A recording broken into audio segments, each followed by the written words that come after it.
అందరికి నమస్తే. సంక్రాంతి సీజన్ మొదలైంది కదా, కైట్స్ ఫ్లై చేయడం స్టార్ట్ చేశారా? పండగంటే సంతోషం, కానీ మన సంతోషం వేరొకరి ప్రాణాలు తీసేలా ఉండకూడదు. ఇదంతా దేనికి? Yes, Chinese manja. Chinese nylon and synthetic fibre coated with glass powder. అంటే దీంట్లో గాజు పొడి వాడతారు. చూడండి, ఇది ఒకసారి చూసారు కదా, ఇది మనం మెడకు తగిలితే ఏంటిది పరిస్థితి? ఇది కేవలం దారం కాదు, షార్ప్ నైఫ్, గాల్లో వేలాడే కత్తి, అదృశ్య కత్తి.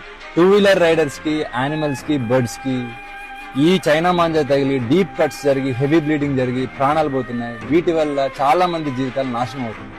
ఒక్క చిన్న సరదా ఎన్నో కుటుంబాల్లో తీరని శోకాన్ని మిగులుస్తుంది. ఇది నాన్ బయోడిగ్రేడబుల్, ఇది భూమిలో కలవదు, ఇది బ్యాండ్ థ్రెడ్. ఈ మాంజా ఎవరైనా ఇల్లీగల్ గా అమ్మితే మీ నియరెస్ట్ పోలీస్ స్టేషన్ లో రిపోర్ట్ చేయండి. చైనా మాంజా అమ్మడమే కాదు, కొనడం కూడా నేరమే.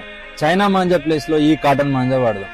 మరీ ముఖ్యంగా ట్రాఫిక్ అండ్ పవర్ లైన్స్ లేని దగ్గర ఓపెన్ గ్రౌండ్స్ లో మాత్రమే ఫ్లై చేద్దాం. పిల్లల్ని మాత్రం మీ ప్రెజెన్స్ లోనే కైట్స్ ఫ్లై చేయనివ్వండి.